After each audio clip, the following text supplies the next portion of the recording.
Last క్లాస్లో already resistance and టాపిక్ని discuss చేసాం. సో దానికి సంబంధించి ఫార్ములాస్ కూడా చూసాం. According to Ohm's law R is equal to V by I అని, so according to physical arrangements R is equal to rho L by I అని last క్లాస్లో discuss చేసాం. సో ఇప్పుడు రెసిస్టివిటీ అంటే ఏంటో చూడాలి, at the same time conductivity అంటే ఏంటో చూడాలి. సో దాన్ని బేస్ చేసుకొని కొన్ని న్యూమరికల్ ప్రాబ్లమ్స్ కూడా ఉన్నాయి, అవి కూడా డిస్కస్ చేయాలి. సో ఇప్పుడు మనం resistance R is equal to rho L by A అని లాస్ట్ క్లాస్లో చెప్పాం. సో ఇది రో అని ప్రొనౌన్సియేషన్ చేయాలని, రో అని ప్రొనౌన్సియేషన్, బట్ కానీ దీని మీనింగ్ వచ్చేసి రెసిస్టివిటీ. సో రెసిస్టివిటీ అని లాస్ట్ క్లాస్లో చెప్పాం. యాక్చువల్లీ ఏంటంటే మనకి ఫ్లో ఆఫ్ ఎలక్ట్రాన్స్ అంటేనే కరెంట్ అని తెలిసిందే కదా. సో ఫ్లో ఆఫ్ ఎలక్ట్రాన్స్ అంటే కరెంట్ అని తెలిసిందే కదా. ఇది సెపరేట్ టాపిక్, దీని గురించి మళ్ళీ చెప్తాను. సో ఫ్లో ఆఫ్ ఎలక్ట్రాన్స్ అంటే ఫ్లో ఆఫ్ ఎలక్ట్రాన్స్ లేదా rate of change of charge, rate of change of charge is nothing but current అని చెప్పుకున్నాం కదా. So rate of change of charge అన్నా లేదా ఎలక్ట్రాన్స్ ఫ్లో అన్నా మనం కరెంట్ అని డిస్కస్ చేసాం.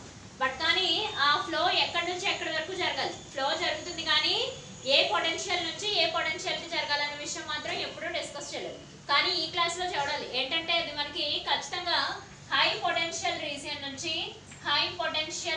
నుంచి కన్ఫర్మ్గా high potential region to low potential region. So low potential region కి కరెంట్ ఫ్లో అనేది జరుగుతుంది అనమాట. హై పొటెన్షియల్ రీజియన్ నుంచి లో పొటెన్షియల్ రీజియన్ కి కరెంట్ ఫ్లో అనేది జరుగుతుందని చెప్తాం. ఇదంతా రెసిస్టివిటీ చెప్పుకుందాం, అది సెపరేట్ టాపిక్. యాక్చువల్ ఏంటంటే ఈ పాయింట్ లాస్ట్ క్లాసెస్ లోనే చెప్పాలి, అది మిస్ అయింది. సో ఇక్కడ ఏంటంటే ఫ్లో ఆఫ్ ఎలక్ట్రాన్స్ అయినా లేదా రేట్ ఆఫ్ చేంజెస్ చార్జెస్ అయినా మనకు కరెంట్ అని చెప్తాం. ఆ ఎలక్ట్రాన్ ఫ్లో ఎక్కడి నుంచి ఎక్కడికి జరగాలి, హై పొటెన్షియల్ రీజియన్ నుంచి లో పొటెన్షియల్ రీజియన్. దాని అర్థం ఏంటంటే ఫర్ ఎగ్జాంపుల్ ఇక్కడ 10 volts తీసుకుంటే ఇక్కడ 2 volts కి 10 volts 2 volts డిఫరెన్స్ మెయింటైన్ అవుతున్నప్పుడే మనకు అక్కడ కరెంట్ ఫ్లో అనేది జరుగుతుంది అని చెప్తారనమాట. కరెంట్ ఫ్లో జరుగుతుంది అని చెప్తాం. ఓకే, సో కరెంట్ ఫ్లో జరుగుతుంది అని చెప్పడం కోసం హై పొటెన్షియల్ రీజియన్ నుంచి లో పొటెన్షియల్ రీజియన్ కి కరెంట్ ఫ్లో జరుగుతుంది అని చెప్తాను. ఎగ్జాంపుల్ గా నేను 10 volts 2 volts కింద చూపించాను. సో ఇది మనకి హై పొటెన్షియల్ రీజియన్, సో అక్కడ 2 volts అనేది లో పొటెన్షియల్ రీజియన్. సో పొటెన్షియల్స్ అన్నా వోల్టేజ్ అన్నా పొటెన్షియల్ డిఫరెన్స్ అన్నా నేమ్ డిఫరెన్స్ కనమా చేసే వర్క్ మాత్రం ఒకటే. ఓకే, సో ఇక్కడ మనకి హై పొటెన్షియల్ రీజియన్ నుంచి లో పొటెన్షియల్ రీజియన్ కి కరెంట్ ఫ్లో అనేది జరుగుతుంది. సో ఇది మనకి మిస్ చేసిన టాపిక్, అది ఇక్కడ చెప్పుకున్నాం. సో ఇప్పుడు నెక్స్ట్ టాపిక్ రెసిస్టివిటీ చూడాలి. So resistivity is nothing but depends upon the material and temperature. Resistivity అనేది మెటీరియల్ మీద టెంపరేచర్ మీద డిపెండ్ అవుతుందని చెప్తారు. యాక్చువల్లీ రో అని పలుకుతాం కానీ దాని మీనింగ్ ఏంటంటే రెసిస్టివిటీ. ఓకే, సో అది మెటీరియల్ మీద టెంపరేచర్ మీద రెండు క్వాంటిటీస్ మీద డిపెండ్ అవుతాయి. మెటీరియల్ మీద డిపెండ్ అవడం అంటే కండక్టర్స్లో రెసిస్టివిటీ ఒకలా ఉంటుంది, ఇన్సులేటర్స్లో రెసిస్టివిటీ ఒకలా ఉంటుంది, సెమీ కండక్టర్స్లో రెసిస్టివిటీ ఒకలా ఉంటుంది. అంటే డిఫరెంట్ మెటీరియల్స్లో డిఫరెంట్గా ఉంటుంది అనమాట రెసిస్టివిటీ. అంటే ఆ విషయం ఇక్కడ రాద్దాం. Resistivity mainly depends upon resistivity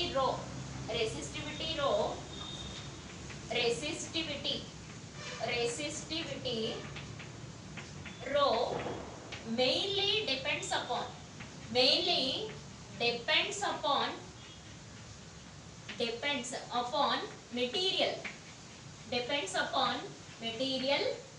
material and temperature. Okay, so main గా రెసిస్టివిటీ ఎవరెవరి మీద మెయిన్ గా డిపెండ్ అవుతుందట, మెటీరియల్ మీద టెంపరేచర్ మీద. ఓకే, సో ఇప్పుడు కండక్టర్స్ లో రెసిస్టివిటీ ఎలా ఉంటుంది, సెమీ కండక్టర్స్ లో ఎలా ఉంటుంది, ఇన్సులేటర్స్ లో ఎలా ఉంటుందో జస్ట్ డిస్కషన్స్ అంతే. సో ఇక్కడ first one conductors. So material అనే కండక్టింగ్ మెటీరియల్స్ లో మెటీరియల్ మీద డిపెండ్ అవుతుంది కదా. సో కండక్టర్ మెటీరియల్స్ లో ఎలా ఉంటుంది, రెసిస్టివిటీ రో లెస్ గా ఉంటుంది. మరి second type semi conductors. So semi conducting materials base చేసుకొని కదా చెప్తున్నారు. సెమీ కండక్టర్స్ రోలో మోడరేట్ అంటే మరీ లో ఉండదు హై ఉండదు, మీడియం గా మెయింటైన్ అవుతుంది అనమాట. మోడరేట్ అంటే మీడియం వాల్యూస్ అని అర్థం. Moderate is nothing but medium values. So medium values maintain అవుతాయని చెప్తాం. ఓకే, సో లాస్ట్ కేసు వచ్చేసి ఇన్సులేటర్స్. ఇన్సులేటర్స్ కదా, లేషన్స్ అని రాసాను చూడండి, ఇన్సులేటర్స్. సో ఇన్సులేటర్స్ లో మనకి రెసిస్టివిటీ రో, సో ఈ రెసిస్టివిటీ రో వచ్చేసి హైగా మెయింటైన్ అవుతుంది. సో ఇక్కడ నేను చెప్పిన లైన్ ఇక్కడ సాటిస్ఫై అవుతుందని చెప్తున్నాను. అంటే దాని అర్థం ఏంటి, రెసిస్టివిటీ ఎవరెవరి మీద కంప్లీట్ గా డిపెండ్ అవుతుంది, ఒకటి మెటీరియల్ మీద, రెండు టెంపరేచర్ మీద. సో ఆ మెటీరియల్ ని 3 టైప్స్ కింద క్లాసిఫై చేస్తాం. ఒకటి కండక్టర్స్ లో రెసిస్టివిటీ లెస్, సెమీ కండక్టర్స్ లో రెసిస్టివిటీ మోడరేట్ అంటే మీడియం వాల్యూస్ మెయింటైన్ చేస్తాం.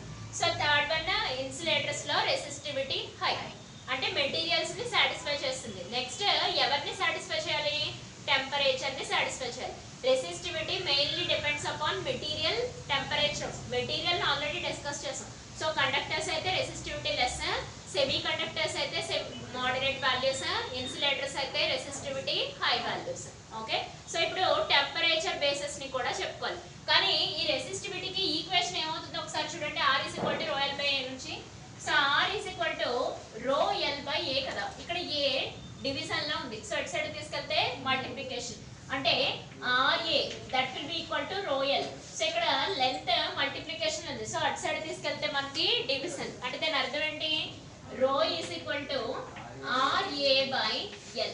అంటే రెసిస్టివిటీకి ఈక్వేషన్ కూడా చెప్పొచ్చు. సో ఇది resistance into area by length. Okay, so resistivity ρ = RA/L. అంటే R is nothing but resistance in ohms, A area of the conductor, L is nothing but length of the conductor. Conductor అయితే conductor, semi conductor అయితే semi conductor, insulator అయితే insulator, depending upon the material discuss చేసాం. మరి next ఏంటి, temperature ని చూడాలి. So ఆ temperature కి జస్ట్ ఒకే ఒక ఈక్వేషన్ తో చెప్తే సరిపోతుంది. ఆ ఈక్వేషన్ ఏంటనేది చూద్దాం. So just only one equation తో టెంపరేచర్ కి చెప్పొచ్చు.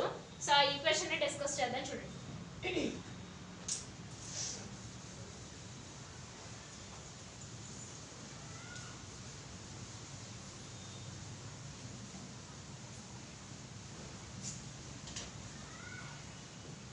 సో ఇప్పుడు టెంపరేచర్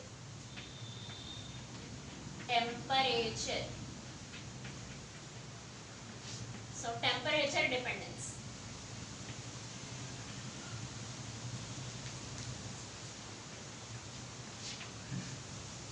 సో టెంపరేచర్ డిపెండెన్స్ ని చూద్దాం. ఒకసారి అబ్జర్వ్ చేసినట్టయితే ఈ ఈక్వేషన్ ఒక్కటి సరిపోతుంది. ρ = ρ0 1 + α × T - T0. సో ఈక్వేషన్ ఒక్కటి సరిపోతుందమ్మా. మొత్తం ఆ టెంపరేచర్ డిపెండెన్స్ ఆఫ్ రెసిస్టివిటీ చెప్పడానికి ఈ ఒక్క ఈక్వేషన్ సరిపోతుంది. ρ = ρ0 + 1 + α × T - T0. ఇక్కడ ρ అంటే ఇనీషియల్ రెసిస్టివిటీ, సారీ ρ అంటే మనకి ఫైనల్ రెసిస్టివిటీ, ρ0 అంటే మనకి ఇనీషియల్ రెసిస్టివిటీ. అంటే ఫైనల్ రెసిస్టివిటీ, ఇనీషియల్ రెసిస్టివిటీ అంటే అర్థం ఏంటి, ఫస్ట్ ఇనీషియల్ గా ఒక టెంపరేచర్ ని తీసుకుంటాం. ఆ టెంపరేచర్ దగ్గర రెసిస్టివిటీ ρ0 అని చెప్తున్నాడు. ఫైనల్ టెంపరేచర్ అంటే ఫైనల్ గా ఒక టెంపరేచర్ తీసుకుంటాం. ఆ ఫైనల్ టెంపరేచర్ దగ్గర రెసిస్టివిటీ ρ అని చెప్తున్నారు అంతే. అదొకసారి న్యూమరికల్ గా చెప్తే మీకు ఇంకా క్లారిటీ వస్తుంది. ఫస్ట్ ఈ టర్మ్స్ ఏంటనేది చూడండి. ρ = resistivity, at temperature T, degree centigrade. Degree centigrade లో చూస్తున్నాను. Temperature whether it is degree centigrades లో చూడొచ్చు, లేదా ఫారెన్హీట్ స్కేల్స్ లో కూడా చూడొచ్చు. జనరల్లీ ఆ 2 స్కేల్సే బాగా యూస్ఫుల్ అవుతాయి. Next ρ0 = resistivity at temperature T0. So ఇక్కడ దీన్ని బట్టే మీకు అర్థం కావచ్చు T0 డిగ్రీ సెంటీగ్రేడ్. సో ఈ ఒక్క ఈక్వేషన్ బట్టి మీకు అర్థం కావచ్చు. ρ అంటే రెసిస్టివిటీ ఎక్కడ, టెంపరేచర్ T దగ్గర.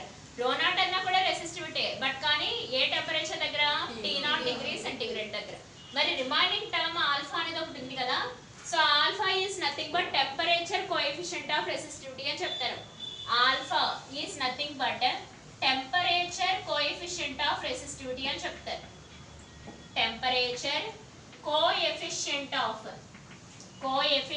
of resistivity, temperature coefficient of resistivity అని చెప్తారు.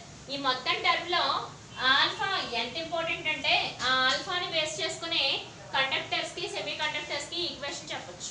సో ఆల్ఫాని ఏ రకంగా పిలుస్తారు అంటే ఏ రకంగా ప్రొనౌన్సియేషన్ చేస్తారంటే టెంపరేచర్ కోఎఫిషియంట్ ఆఫ్ రెసిస్టివిటీ అని ప్రొనౌన్సియేషన్ చేయాలి.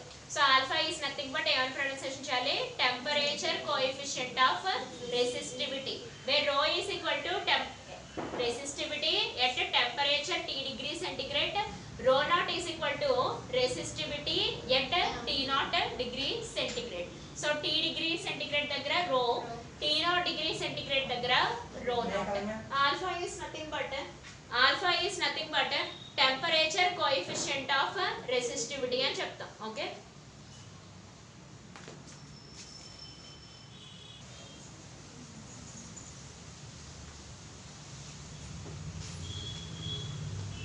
సో ఇక్కడ మనకి alpha is nothing but temperature coefficient of resistivity అని చెప్తాం. అంటే ఈ ఆల్ఫాని బేస్ చేసుకుని కండక్టర్స్ లో వాల్యూస్ సెమీ కండక్టర్స్ లో వాల్యూస్ ఎలా ఉంటాయో చెప్తాం అనమాట. అంటే ఫర్ ఎగ్జాంపుల్ అని కాదు ఆల్ఫా ఒకవేళ 0 కన్నా ఇంక్రీజ్ అయితే సో రిఫరెన్స్ 0 తీసుకొని 0 కన్నా ఇంక్రీజ్ అయితే అక్కడ కండక్టర్స్ లో సిచ్యువేషన్ చెప్పుకుందాం ఒకసారి. సో కండక్టర్స్ నేను మాట్లాడుతున్నల్లా కండక్టర్స్ మెటీరియల్ గురించి మాట్లాడుతున్నాను. సో కండక్టింగ్ మెటీరియల్స్ లో రెసిస్టివిటీ ఇంక్రీజ్ అవుతుంది, రెసిస్టివిటీ రో ఇంక్రీజ్ అవుతుంది, రెసిస్టివిటీ రో increases if temperature increases.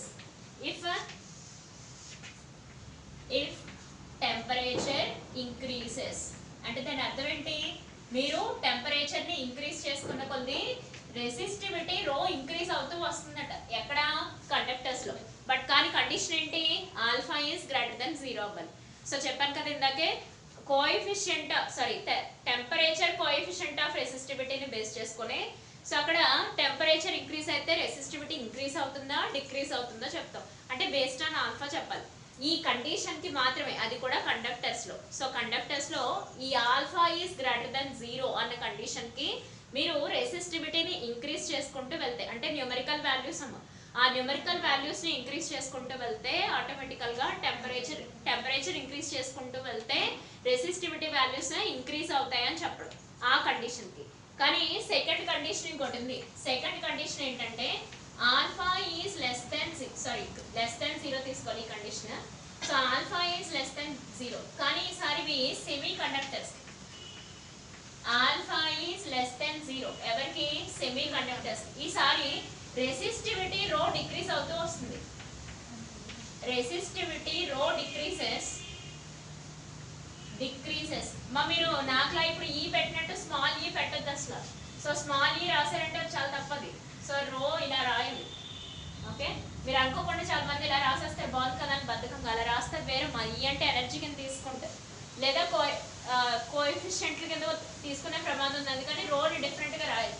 Decreases resistivity రో డిక్రీజెస్ ఇఫ్ ఒకవేళ టెంపరేచర్ డిక్రీజ్ అయితే, if temperature decreases. Okay so ఈ టెంపరేచర్ కోఎఫిషియంట్ ఆఫ్ రెసిస్టివిటీని బేస్ చేసుకొని సో అది రెసిస్టివిటీ ఇంక్రీజ్ అవుతుందా డిక్రీజ్ అవుతుందో చెప్పొచ్చు. కానీ రెండు కండిషన్ చెప్పుకున్నాం. ఒకటి alpha is greater than 0, so alpha is less than 0. Alpha is equal to 0 అనే కండిషన్ ఒకటి ఉంటుందమ్మా, కానీ అది మీకు ఇంటర్మీడియట్ లెవెల్కి అవసరం లేదు. So alpha is greater than 0, alpha less than 0 అని రెండు కండిషన్ని స్టడీ చేస్తే సరిపోతుంది. గ్రేటర్ దెన్ 0 కండక్టర్స్ లో తీసుకుంటాం. ఆ కేసులో మీరు టెంపరేచర్ ని ఇంక్రీజ్ చేసినట్టయితే రెసిస్టివిటీ రో ఇంక్రీజ్ అవుతుంది. సో సెకండ్ కేసుకి వచ్చేటప్పటికి alpha less than 0 conditions. So ఆ కండిషన్ లో సెమీ కండక్టింగ్ మెటీరియల్స్ తీసుకుంటాం.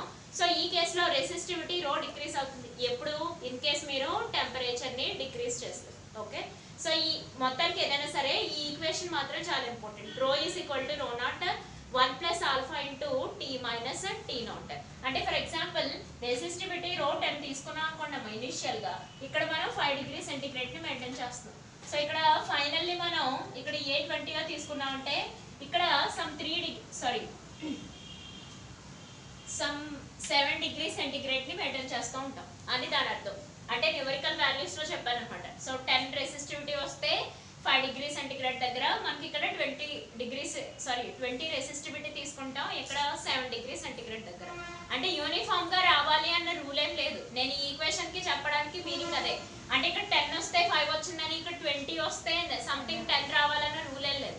నేను చెప్పాలనుకున్న మీనింగ్ అది. ఓకే, అంటే యూనిఫామ్ గా రావాలి అన్న రూల్ ఏం లేదమ్మా. నాన్ యూనిఫామ్ గా ఎలా కావాలంటే అది తీసుకోవచ్చు వాల్యూస్, కానీ ఆ పర్టికులర్ టెంపరేచర్స్ దగ్గర ఆ పర్టికులర్ రెసిస్టివిటీ మెయింటైన్ అవుతుంది అని చెప్తున్నారు అంతే. యూనిఫామ్ అంటే ఏంటి, ఇక్కడ 10 వస్తే 5, ఇక్కడ 20 వస్తే 10 అలా రావాలి, కానీ అలా రావాలన్న రూల్స్ ఎక్కడా లేవు. కాబట్టి ఏ వాల్యూస్ దగ్గరైనా ఎక్కడైనా సరే మనం టెంపరేచర్ని రెసిస్టివిటీని కన్సిడరేషన్లోకి తెచ్చుకోవచ్చు. కానీ ఈ ఈక్వేషన్ మాత్రం మస్ట్ అండ్ షుడ్. ఈ ఆల్ఫా కండిషన్స్ ని బేస్ చేసుకుని అది కండక్టరా, సెమీ కండక్టర్సా, ఇన్సులేటర్స్ చెప్తారు. కానీ ఈ లెవెల్ మట్టికి మాత్రం మీరు కండక్టర్స్, ఇన్సులేటర్స్ చూస్తే, సారీ సెమీ కండక్టర్స్ చూస్తే సరిపోతుంది. Greater than 0 condition, less than 0 conditions. So ఈ ఈక్వేషన్ ని బేస్ చేసుకొని మీరు రెసిస్టెన్స్ కూడా చెప్పొచ్చు. ఇదంతా మీరు మాట్లాడుతుంది రెసిస్టివిటీ గురించి. మరి లాస్ట్ లో ఆల్రెడీ రెసిస్టెన్స్ అని చెప్పుకున్నాం కదా, దాని గురించి కూడా చూద్దాం. సో సేమ్ ఈక్వేషన్ ఎటువంటి మార్పులు ఉండవమ్మా. సో సేమ్ ఈక్వేషన్ కాకపోతే రెసిస్టివిటీ ప్లేస్ లో రెసిస్టెన్స్ పెడతారు అంతే. రెసిస్టెన్స్.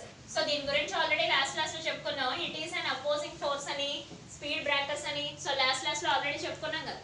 ఫ్లో ఆఫ్ ఎలక్ట్రాన్స్ ని ఫ్లో కంట్రోల్ చేయాలంటే ఖచ్చితంగా అక్కడ మనకి రెసిస్టెన్స్ ఉండాలి.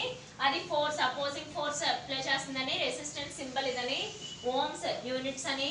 సో ఓమ్స్ కి ఈ సింబల్ బేస్ చేసుకొని చెప్తామని లాస్ట్ లో ఆల్రెడీ ఇవన్నీ డిస్కస్ చేస్తున్నాం.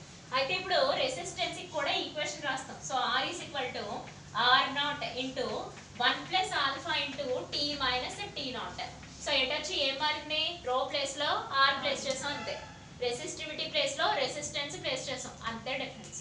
సో ఇదంతా మనకి టెంపరేచర్ డిపెండెన్స్ ఆఫ్ రెసిస్టివిటీ అని చెప్తాం. ఓకే, సో దీన్ని బేస్ చేసుకొని మనం అంటే టెంపరేచర్ ఇంక్రీజ్ చేస్తే సిచ్యువేషన్ ఏంటని, టెంపరేచర్ ఇంక్రీజ్ చేసినా టెంపరేచర్ డిక్రీజ్ చేసినా అసలు కండక్టర్స్ ఎలా వర్క్ చేస్తాయి, ఇన్సులేటర్స్ ఎలా వర్క్ చేస్తాయి, సెమీ కండక్టర్స్ ఎలా వర్క్ చేస్తాయో తెలుసుకోవడం కోసం. సో దీన్ని బేస్ చేసుకుని బ్యాండ్ ఎనర్జీ డయాగ్రామ్స్ చెప్తారు. అవి ఇంక మీకు ఈ స్టేజ్కి అవసరం లేదు, అది మీరు గ్రాడ్యుయేషన్ లెవెల్లో చూస్తారు.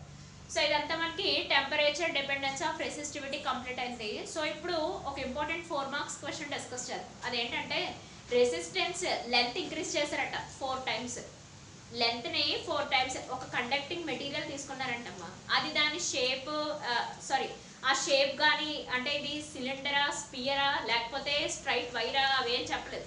ఒక కండక్టర్ తీసుకున్నారట, ఆ కండక్టర్ కి లెంత్ స్ట్రెచ్ చేసి ఇంక్రీజ్ చేశారంట 4 times. అంటే ఇనిషియల్ గా దాని లెంత్ L అనుకో, ఫైనల్లీ దాని లెంత్ 4L అనమాట. అంటే 4L వరకు స్ట్రెచ్ చేస్తారు. స్ట్రెచ్ చేసిన తర్వాత దాంట్లో రెసిస్టెన్స్ వాల్యూస్ ఎంత చెప్పమంటున్నారు. ఇనిషియల్లీ రెసిస్టెన్స్ వాల్యూస్ R అని అంట, కానీ ఫైనల్కి వచ్చేటప్పటికి రెసిస్టెన్స్ వాల్యూస్ ఎంత అని అడుగుతున్నారు. ఓకే, ఒకవేళ కండక్టర్ మెటీరియల్ తీసుకున్నారనుకో, మన మెటీరియల్స్ని ఎప్పుడు 3 types గా క్లాసిఫై చేస్తాం. Conductors, insulators, semi conductors. So కండక్టర్లో టెంపరేచర్ ఇంక్రీజ్ చేస్తే రెసిస్టెన్స్ ఏమవుతుంది అని అడుగుతున్నారు. సేమ్ అదే క్వశ్చన్లో అడుగుతారనమాట. టెంపరేచర్ ఒక విషయం, మీరు రెసిస్టెన్స్ ఇంక్రీజ్ చేసిన ప్రతిసారి టెంపరేచర్ వాల్యూస్ కూడా ఇంక్రీజ్ అయిపోతాయి. ఎందుకో చెప్పనా, జనరల్లీ రెసిస్టెన్స్ అంటే మనకి అపోజిషన్ ఫోర్స్ అవునా, అలా అపోజ్ చేసిన ప్రతిసారి మీరు టెంపరేచర్ రైజ్ చేసే కొద్ది ఈ అపోజింగ్ ఫోర్స్ పెరిగిపోతూ ఉంటుంది. అంటే దాని అర్థం ఏంటి, రెసిస్టెన్స్ వాల్యూస్ పెరిగిపోతూ ఉంటాయని అర్థం. అంటే కొలిషన్స్ కూడా పెరిగిపోతాయి. ఫర్ ఎగ్జాంపుల్ ఫ్లోలో ఉన్న ఎలక్ట్రాన్స్ని, ఒక ఆర్డర్లో ఫ్లో అవుతున్న ఎలక్ట్రాన్స్ని కొలైడ్ చేసి ఆపడానికి ట్రై చేస్తాయి. సో ఆ కొలిషన్స్ ఎప్పుడైతే పెరిగాయో, టెంపరేచర్ పెరిగిపోతే కొలిషన్స్ పెరిగిపోతాయి. కొలిషన్స్ పెరిగితే ఖచ్చితంగా రెసిస్టెన్స్ పెరిగిపోతుంది. మళ్ళీ ఒకసారి చెప్తున్నాను చూడండి, టెంపరేచర్ ఇంక్రీజ్ చేస్తే సో ఇలా డైరెక్షన్లో వెళ్ళే ఎలక్ట్రాన్స్కి ఆపోజిట్ డైరెక్షన్లో ఉండే ఎలక్ట్రాన్స్ కొలిషన్ పెరిగిపోతుంది. ఎప్పుడైతే కొలిషన్ పెరిగిపోయిందో, టెంపరేచర్ పెరిగితే కొలిషన్ పెరుగుతుంది. కొలిషన్ పెరిగితే ఏమవుతుంది, మనకి రెసిస్టెన్స్ ఇంక్రీజ్ అయిపోతుంది అని చెప్పాలి. సో ఇలా మీకు 4 మార్క్స్ క్వశ్చన్కి తగ్గ ఆన్సర్ ఇదనమాట. అంటే సో మీరు ఒక ఫ్లోలో ఉన్న ఎలక్ట్రాన్స్కి ఆపోజిట్ డైరెక్షన్లో వచ్చి వేరే ఫోర్స్ కొలైడ్ చేస్తుంది. సో ఎప్పుడైతే టెంపరేచర్ ఇంక్రీజ్ చేసావో ఈ కొలిషన్స్ కంటిన్యూస్గా పెరుగుతాయి. ఎప్పుడైతే కొలిషన్స్ పెరిగా ఆటోమేటిక్గా రెసిస్టెన్స్ కూడా మనకి ఇంక్రీజ్ అవుతుంది. కానీ ఇదంతా జరిగేది కండక్టర్స్లో. వాడు అడిగింది కండక్టర్స్లోనే అడిగాడు. సెమీ కండక్టర్స్, ఇన్సులేటర్స్ అనేవి తర్వాత డిస్కస్ చేద్దాం. సో ఇక్కడ temperature increases, collision increases, that leads to increase in resistance. Okay, so అది దాని ఎక్స్ప్లెనేషన్. మరి ఇప్పుడు నేను ఒక సమ్ ప్రాబ్లం లాంటిది అడిగాను కదా, ఏంటది, లెంత్ని స్ట్రెచ్ చేసి 4 times ఇంక్రీజ్ చేస్తారట. అప్పుడు కొత్త రెసిస్టెన్స్ వాల్యూస్ ఎంత అని అడుగుతున్నారు. కొత్త రెసిస్టెన్స్ వాల్యూస్ ఎంత అని అడుగుతున్నారు. సో ఆ విషయాన్ని ఈ క్లాస్లో డిస్కస్ చేద్దాం. సో చూడండి, సో వాళ్ళు అడిగింది ఏంటి, కండక్టర్ ఉందంట, దాని షేప్ ఏం మెన్షన్ చేయలేదు. అది స్పియరా, సిలిండరా, స్క్వేరా, రెక్టాంగిలా, లేకపోతే స్ట్రైట్ వైరా, దేన్ని మాట్లాడలేదు. దానికి లెంత్ వచ్చేసి ఎల్ అని చెప్పాడు, ఏరియా వచ్చేసి ఏ అని చెప్పాడు. ఆ ఒక్క విషయమే మాట్లాడాడు. చెప్పింది ఏంటంటే లెంత్ ఎల్ అని చెప్పాడమ్మా, ఏరియా ఏ అని చెప్పాడు, కానీ స్ట్రెచ్ చేసి లెంత్ని మాత్రం ఇంక్రీజ్ చేస్తున్నారట. సో స్ట్రెచ్ చేస్తారు, సో స్ట్రెచ్ చేసి లెంత్ ఇంక్రీజ్ చేసాం 4 times. ఈ టైంలో రెసిస్టెన్స్ ఎంత అని అడుగుతున్నారు.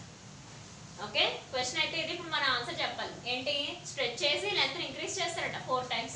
ఈ టైంలో ఆన్సర్ రెసిస్టెన్స్ వాల్యూస్ ఎంత అని అడుగుతారు. మనకి initial resistance R1 is equal to RA. Initial resistance R1 is equal to R1.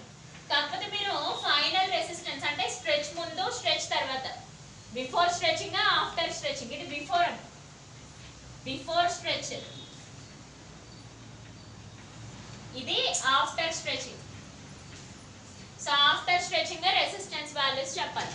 Okay, so ఇప్పుడు R is equal to rho L by A అని తెలిసిందే కదా.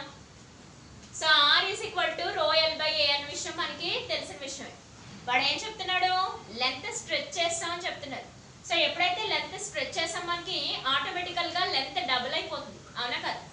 సో లెంత్ డబుల్ అయిపోతుంది అంటే దానికి స్క్వేర్ స్ట్రెచ్ చేసాం, స్ట్రెచ్ చేసాం అంటే మళ్ళీ దానికి లెంత్ డబుల్ అయిపోతుంది అంటే ఎల్ ఇంటూ ఎల్ వాల్యూస్ అయిపోతాయి. ఎల్ ఇంటూ ఈ లెంత్ స్ట్రెచింగ్ లో వల్ల దానికి ఏమవుతుందంటే ఎల్ ఇంటూ ఎల్ వాల్యూస్ అంటే స్క్వేర్ ఆఫ్ లెంత్ అయిపోతుంది. కానీ ఇక్కడ ఏరియా కూడా ఏరియా ప్లేస్ లో వాల్యూమ్ కన్సిడరేషన్ లో తీసుకోవాలి. ఎందుకంటే మీరు స్ట్రెచ్ చేశారు కాబట్టి, మీరు యాడ్ చేయట్లేదమ్మా, స్ట్రెచ్ చేసి లెంత్ ని ఇంక్రీజ్ చేసేస్తున్నారు. ఎప్పుడైతే లెంత్ ని ఇంక్రీజ్ చేశారో మీరు ఒక పర్టికులర్ లెంత్ కి స్క్వేర్ ఆఫ్ ద లెంత్ తీసుకోవాలి. అంటే దాని అర్థం ఏంటి, మీరు ఇనీషియల్ గా తీసుకున్న లెంత్ ఎల్ వాల్యూ ఎల్ అయితే ఫైనల్ గా తీసుకున్న లెంత్ ఎల్ వాల్యూ ఖచ్చితంగా ఎల్ స్క్వేర్ అవ్వాలి. ఇనీషియల్ గా తీసుకున్న ఎల్ వాల్యూ ఎల్ అయినట్టయితే ఫైనల్ గా తీసుకున్న లెంత్ వాల్యూ ఖచ్చితంగా ఎల్ స్క్వేర్ అవ్వాలి. ఎప్పుడైతే మీరు స్ట్రెచ్ చేశారో, నేను పదే పదే స్ట్రెచింగ్ అని ఎందుకు చెప్తున్నానంటే ఎప్పుడైతే లెంత్ ఇంక్రీజ్ అయిందో ఆటోమేటికల్ గా వాల్యూమ్ బికమ్స్ కాన్స్టెంట్ అవుతుంది. సో ఆటోమేటికల్ గా వాల్యూమ్ బికమ్స్ కాన్స్టెంట్ అవుతున్నాం. Volume V is equal to area into length. ఎందుకంటే దీని గురించి ఏరియా ఇంటూ లెంత్ అనే రాసాను. ఎందుకని, మీకు ఇచ్చినవే రెండంటే రెండే క్వాంటిటీస్ ఇచ్చాడు, ఏరియా లెంత్. హైట్ గురించి ఎక్కడ మాట్లాడలేదు, పర్టికులర్ గా అది ఏ షేప్ లో ఉన్నది కూడా మాట్లాడలేదు. అది ఒకవేళ సిలిండర్ అంటే వేరే రకంగా తీసుకుందాం, πr స్క్వేర్ హెచ్ అనో సమ్ πr స్క్వేర్ అనో ఏదో రకంగా క్యాలిక్యులేషన్ చేద్దాం. అది ఒకవేళ రెక్టాంగిల్ అయితే length into breadth into height అని తీసుకుందాం. సో అలా రకరకాలుగా మాట్లాడుకుందాం. కానీ ఆ షేప్ పర్టికులర్ షేప్ వాడు మెన్షన్ చేయాలి. అందుకని వాల్యూమ్ ని ఖచ్చితంగా ఏరియా ఇంటూ లెంత్ అని తీసుకోవాలి. మనకి ఇచ్చిన క్వాంటిటీస్ రెండే కాబట్టి ఏరియా ఇంటూ లెంతే కాబట్టి. సో అందుకని ఎప్పుడైతే ఈ కండిషన్ అక్కరైందో, లెంత్ ఎప్పుడైతే స్ట్రెచ్ అయిందో ఆటోమేటికల్ గా వాల్యూమ్ ఎలా మెయింటైన్ అవుతుంది, కాన్స్టెంట్ గా మెయింటైన్ అవుతుంది. So volume area into length will becomes constant అవుతుంది. ఎప్పుడైతే వాల్యూమ్ కాన్స్టెంట్ అయిందో ఖచ్చితంగా ఏరియా ఇంటూ లెంత్, ఇక్కడ ఏరియా ఇంటూ లెంత్ కన్సిడరేషన్ తీసుకోవాలి. ఇది మనకి కాన్స్టెంట్ వాల్యూ కింద డిపెండ్ అవుతుంది. ఈ రెసిస్టివిటీ గురించి కూడా ఏం మాట్లాడలేదు, అంటే ఇంకా డిపెండ్ అయ్యిందల్లా ఈ లెంత్ మీదే డిపెండ్ అయింది. ఒకసారి నేను మళ్ళీ క్లారిటీగా చెప్తున్నాను చూడండి. ఓన్లీ స్ట్రెచింగ్ అయితే, జనరల్లీ స్ట్రెచ్ కాకుండా యాడ్ అయితే సిచ్యువేషన్ వేరమ్మా. అప్పుడు ఎల్ స్క్వేర్ ప్లేస్ లో ఎల్ ప్లస్ ఎల్ 2l తీసుకుంటాం. ఒకసారి మళ్ళీ క్లారిటీగా చెప్తున్నాను చూడండి, ఇది చాలా మంది కన్ఫ్యూజ్ అవుతారు. ఈ ఎల్ ప్లస్ ఎల్ కాంబినేషన్ కి ఎల్ స్క్వేర్ కి చాలా డిఫరెన్స్ ఉంది. కానీ మీరు ఏమనుకుంటారంటే లెంత్ డబుల్ అయిందంటే వెంటనే రాసేసరికి 2l అని రాసేస్తారా, తప్పు. లెంత్ స్ట్రెచ్ అయినప్పుడు ఎప్పుడు కూడా స్ట్రెచింగ్ మనం యాడ్ చేయట్లే. లెంత్ ఇంక్రీజెస్ అని అంటే 2l అని రాయాలమ్మా. లెంత్ స్ట్రెచింగ్ అని అంటే ఖచ్చితంగా ఎల్ స్క్వేర్ రాయాలి. ఓకే, సో లెంత్ ని స్ట్రెచ్ అంటే ఇంకొక రకమైన దాన్ని మల్టిప్లై చేయాలి. అంటే ఎల్ ఆ పర్టికులర్ దానికి ఎల్, అంతేగాని కలుపుకున్నాం. లెంత్ ఇంక్రీజ్ చేసేసామంటే అది ఎల్ ప్లస్ ఎల్. ఇంక్రీజింగ్ కి స్ట్రెచింగ్ కి ఆ చిన్న పదంలోనే చాలా వేరియేషన్స్ వచ్చేస్తాయి. జాగ్రత్తగా అబ్జర్వ్ చేసుకోవాలి. చాలా మంది madam L plus L increase అయిపోయింది కదా 2l అని రాసేసి వచ్చేసాడు అని చెప్తారు, తప్పు. అది ఇంక్రీజ్ అని ఇచ్చాడా స్ట్రెచింగ్ అని ఇచ్చాడా ఆ ఒక్క పదంలో తెలిసిపోద్ది. స్ట్రెచింగ్ అయితే ఖచ్చితంగా ఎల్ స్క్వేర్, అప్పుడు వాల్యూమ్ కాన్స్టెంట్ గా ఉంటుంది. అలా కాకుండా లెంత్ ఇంక్రీజ్ అయింది అంటే నువ్వు అడిషనల్ గా యాడ్ చేస్తే మాత్రం ఎల్ ప్లస్ ఎల్ రాసుకోవాలి. ఇంక్రీజెస్ అయితే ఎల్ ప్లస్ ఎల్ అమ్మా, స్ట్రెచింగ్ అయితే ఎల్ స్క్వేర్. సో ఇక్కడ రో కాన్స్టెంట్, ఇక్కడ ఏరియా ఇంటూ ఎల్, వాల్యూమ్ కూడా కాన్స్టెంట్. ఇంకెట్ వచ్చి రెసిస్టెన్స్ కంప్లీట్ గా ఎవరి మీద డిపెండ్ అవుతుంది, ఎల్ మీద మాత్రమే, లెంత్ మీద మాత్రమే డిపెండ్ అవుతుంది. సో దీన్ని బేస్ చేసుకుని R1 బై ఇది లెంత్ కి డైరెక్ట్లీ ప్రపోర్షనల్ లా ఇన్వర్స్లీ ప్రపోర్షనల్ లా చూసుకోవాలి. సో ఇది మనకి అబ్జర్వ్ చేసినట్టయితే లెంత్ కి డైరెక్ట్లీ ప్రపోర్షనల్ అన్నారు. లెంత్ కి రెసిస్టెన్స్ డైరెక్ట్లీ ప్రపోర్షనల్, ఏరియాకి ఇన్వర్స్లీ ప్రపోర్షనల్, అవునా? అందుకనే R ఈజ్ ఈక్వల్ టు ఏమని చెప్తాం, రో ఎల్ బై ఏ. దాని నుంచి R2 by R1 is equal to L2 by L2 square by ఎలా రాసుకోవచ్చు, L1 square. Remaining rho and AL are constant. Remaining resistivity కానీ వాల్యూమ్ కానీ ఎలా తీసుకుంటాం మనం, కాన్స్టెంట్ గా కన్సిడరేషన్ లో తీసుకుంటాం. మళ్ళీ చెప్తున్నాను, జాగ్రత్తగా అబ్జర్వ్ చేయాలి. ఇంక్రీజెస్ అంటే 2l, స్ట్రెచింగ్ అని అంటే ఖచ్చితంగా ఎల్ స్క్వేర్. జాగ్రత్తగా చూడాలి. ఆ 4 మార్క్స్ క్వశ్చన్ ని మీరు జాగ్రత్తగా అబ్జర్వ్ చేయకపోతే రాసిన ఆన్సర్ అంతా అనవసరంగా తప్పైపోతుంది. సో స్ట్రెచింగ్ అంటే ఎల్ స్క్వేర్, ఇంక్రీజెస్ అంటే 2l. ఓకే, సో ఇక్కడ R2 వాల్యూ మనకి తెలీదు, దీన్నే ఫైండ్ అవుట్ చేయాలి. R1 వాల్యూస్ మనం R కింద తీసుకున్నాం. సో ఇక్కడ L2 వాల్యూస్ మనకి 4l. So 4l square by l square. Okay, so R2 by R is equal to 4 అంటే 16 into l square by l square. Okay, so ఇక్కడ l square cancel. So R2 is equal to 16 into R అని చెప్తాం. So ఇది మనకి అంటే second కేసులో వచ్చిన resistance values 16 into R అవుతాయి. సో ఇంత సింపుల్ ప్రాబ్లమ్ ని చాలా కాంప్లికేటెడ్ చేసి రాసేస్తారు. అలాగా దీన్ని 2l కింద తీసేసుకొని అక్కడ వచ్చేసి 4r వేసేసి కనపడతాడు, కానీ అది తప్పము. స్ట్రెచింగ్ అంటే వేరు, ఇంక్రీజెస్ అంటే వేరు. ఇంక్రీజెస్ అంటే ఉన్నదాన్ని తీసుకొచ్చి కలపడం, స్ట్రెచింగ్ అంటే ఉన్నదాన్నే డబల్ లెంత్ లో సాగుతీయడం, అందుకని ఎల్ స్క్వేర్ కింద తీయాలి. Okay, L square. సో ఇదంతా మనకి రెసిస్టెన్స్ కి రెసిస్టివిటీకి లెంత్ కి ఏరియాకి ఉన్న రిలేషన్. సో దీన్ని బేస్ చేసుకొని చాలా నెంబర్ ఆఫ్ ప్రాబ్లమ్స్ డిస్కస్ చేసుకోవచ్చు, అవి తర్వాత క్లాస్లో చూద్దాం. ఓకే.